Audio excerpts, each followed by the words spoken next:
जितने भी practising advocates हैं वो इस बारे में जरूर जानते होंगे कि सुप्रीम कोर्ट और हाई कोर्ट ने हजारों बारी बोला हुआ है कि NI act negotiable instrument act 138 के मैटर्स 6 महीने के अंदर अंदर खत्म हो जाने चाहिए। तो क्या प्रैक्टिकली ऐसा होता है या नहीं होता है? आप लोग सभी लोग कमेंट सेक्शन में अभी के अभी अपना अपना पक्ष मेरे को जरूर लिख के बताइए। और मैं आपको एक बात जरूर बताऊंगा इस वीडियो के अंदर कि वकीलों के पास काम आना अच्छे से कब से चालू होगा। तो आप वीडियो को शुरू से लेकर अंत तक जरूर देखिएगा। मेरा नाम है आयुष, आप देख रहे हैं स्मार्ट एंड लीगल गाइडेंस। अगर आप क्लैट की प्रिपरेशन करना चाहते हो, क्लैट का एग्जाम निकालना चाहते हो, तो आपको अनअकैडमी की तरफ से जो क्लैट का कोर्स दिया जा रहा है वो आपको ज्वाइन जरूर करना चाहिए, क्योंकि इसमें फायदा है। आप कहीं भी और कभी भी रिकॉर्डेड क्लास देख सकते हो, लाइव क्लास देख सकते हो। आपको एग्जाम को निकालने की स्ट्रेटेजीज आप खुद क्लैट के टॉपर्स से पूछो, आप खुद एनएलयू की फैकल्टीज से सीखो। साथ ही में अनलिमिटेड क्विज करने का आपको मौका दिया जाता है। Previous year questions and practice questions आपको करने के मौका दिया जाता है। हिंदी और इंग्लिश लैंग्वेजेस में प्रॉपर डिस्कशन भी होता है। विजय भव नाम से क्लैट का फुल पैकेज आपको दिया जा रहा है 1 साल का, जिसमें आप अगर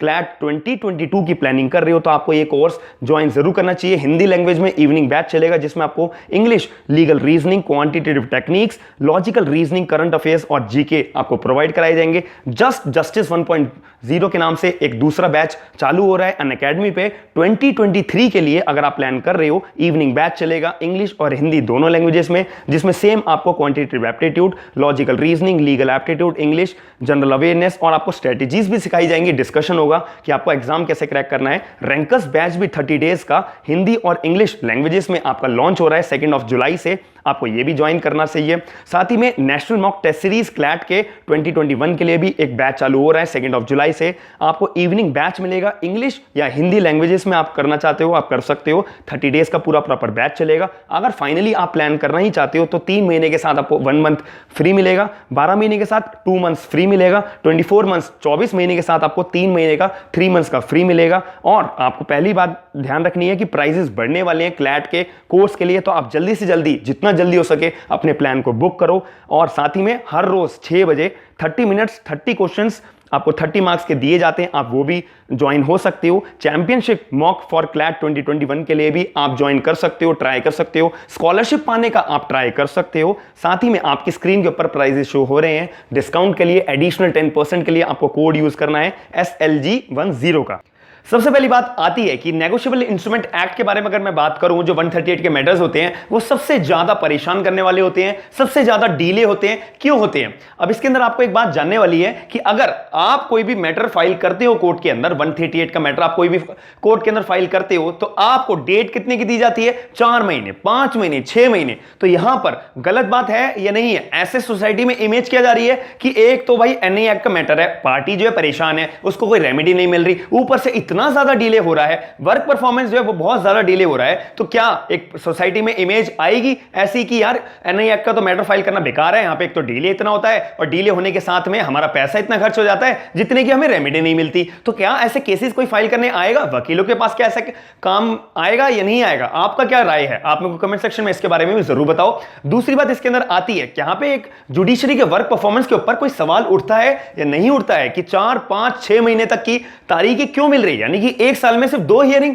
2 बारी जो है कोर्ट के अंदर अपीयर हो पाएंगे एक पर्टिकुलर मैटर के लिए। तो ये तो बहुत सरासर गलत बात है। ऐसे केस के अंदर जब कानून के अंदर साफ साफ लिख दिया गया है, कानून में भी ये लिखा हुआ है कि आर्टिकल 21 के अंदर स्पीडी ट्रायल आपका पूरा का पूरा अधिकार है। जो procedure of law is fair, just and reasonable. तो फिर भी इतना लेट क्यों होता है? तो यहां पे वर्क परफॉर्मेंस जुडिशरी के जो बात आती है वहां पर एक क्वेश्चन आ जाता है। अब इसके अंदर यही बहुत सारे केसेस ऐसे होते हैं जहां पर तो हियरिंग ही नहीं होती है, जहां पर हियरिंग ही नहीं होती है। दूसरी बात, जो पार्टीज है उसको तो कोई रेमेडी ही नहीं मिलती है, भले ही उसका पैसा खर्च हो या ना हो, उनको तो कोई रेमेडी ही नहीं मिलती क्योंकि हियरिंग होती नहीं।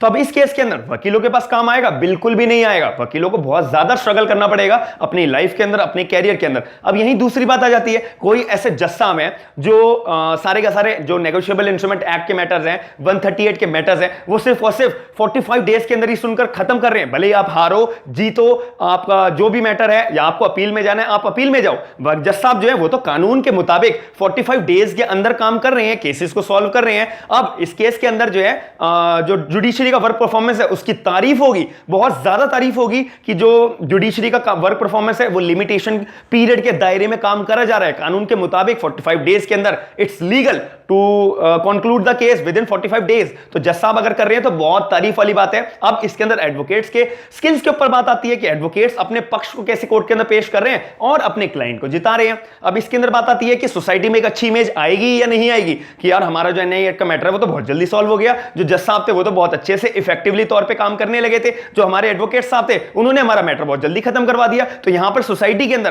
केसेस आने की जो सोसाइटी में इमेज है, एडवोकेट की जो इमेज है, एडवोकेट का वर्क परफॉर्मेंस की जो इमेज है, जुडिशरी की जो वर्क परफॉर्मेंस की इमेज है, वो उठेगी या नहीं उठेगी, हर किसी के मन में अब आएगा या नहीं आएगा कि मेरा भी एनआईए एक्ट का मैटर था, मैं भी अपना प्रॉब्लम में फंसा हूं, मुझे भी रेमेडी चाहिए, अगर जल्दी काम हो रहा है तो मुझे भी रेमेडी चाहिए। तो ऐसे मैटर सॉल्व करने में आसानी होगी या नहीं होगी? बिल्कुल होगी। आप लोग मेरे को अपनी राय जरूर बताइएगा। अब ऐसा जुडिशरी का वर्क परफॉर्मेंस, ऐसा एडवोकेट का वर्क परफॉर्मेंस, अच्छा काम आना एडवोकेट के पास कब से चालू होगा? ये आप या मैं कुछ कर सकते हैं? नहीं कर सकते। हम लोग कुछ भी नहीं कर सकते। यहां पर हम सिर्फ अपनी बात को, पक्ष को रख सकते हैं जब हमारा कोर्ट में मैटर चढ़ेगा कि जज साहब हमारा 45 डेज के अंदर 6 महीने के अंदर अंदर कानून के मुताबिक लिखा हुआ है, स्पीडी ट्रायल के बारे में बताया हुआ है कि आप जज साहब, मैं आपसे रिक्वेस्ट करता हूं कि आप मेरे मैटर की जो हियरिंग है, नेक्स्ट डेट है, वो जल्दी से जल्दी दे दे ताकि हम अपनी पार्टीज को रेमेडीज प्रोवाइड करा सके। अब यहीं अगर एडवोकेट स्ट्रिक्ट हो और एडवोकेट बोले कि अगर कोई एडवोकेट जो है नखरे करे और जज साहब उसको, एडवोकेट को साफ वार्निंग दे कि नेक्स्ट हियरिंग में या तो आप या तो खुद अपीयर नहीं हुए या आपकी पार्टी अपीयर नहीं हुई तो मैं आपकी पार्टी को, आपके केस को डिसमिस कर दूंगा या एक्स पार्टी कर दूंगा। तो ऐसे केस के अंदर अगर आपने ऐसा स्ट्रिक्टनेस जज साहब ने ऐसा पेश कर दिया कोर्ट रूम के अंदर तो एडवोकेट तो गलती करेंगे ही नहीं, ऐसा वर्क परफॉर्मेंस बहुत अच्छा रहेगा। तो यहां पे दोनों साइड से जो है अच्छा वर्क परफॉर्मेंस करने के लिए दोनों साइड से इफेक्टिव तरीके से काम करना पड़ेगा, एक इनोवेटिव तरीके से काम करना पड़ेगा और स्पीडी ट्रायल के तौर पे काम करना पड़ेगा एनआई मुद्दों के ऊपर, नेगोशिएबल इंस्ट्रूमेंट एक्ट के मुद्दों के ऊपर, ताकि सोसाइटी में एक अच्छी इमेज हो और जल्दी से जल्दी मैटर सॉल्व हो, एडवोकेट्स के लिए काम आए। तो आप अपनी राय जरूर बताइएगा कि क्या ऐसा सच है या नहीं है। ऐसा अगर हम सोच रखें, ऐसा हम अपनी थिंकिंग रखें, ऐसा हम एफर्ट्स डाल के जज साहब के सामने कोर्ट में पेश हो और अपने अपने पक्ष रखें तो कुछ अच्छा होगा आने वाले टाइम में या नहीं होगा, एक एडवोकेट के लिए काम आएगा या नहीं आएगा। आप अपनी राय जरूर बताइएगा कमेंट सेक्शन के अंदर। और ऐसी अच्छे अच्छे आइडियाज, ऐसे अच्छे अच्छे मुद्दे और सुप्रीम कोर्ट और हाई कोर्ट के ऑर्डर्स, लेटेस्ट ऑर्डर्स, साथ ही में जो लीगल प्रोफेशन की जॉब्स होती है, लॉ स्टूडेंट्स के लिए, लॉ ग्रेजुएट्स के लिए, एडवोकेट्स के लिए आपको जाननी है तो आपको मेरे चैनल को सब्सक्राइब करना बहुत ज्यादा जरूरी है। साथ ही में मेरी वीडियो को लाइक जरूर करिएगा, चैनल को सब्सक्राइब जरूर करिएगा और अपने करीबी दोस्तों को वीडियो को शेयर करके उनको इस मुद्दे के रिगार्डिंग अवेयर जरूर करिएगा। थैंक यू, धन्यवाद।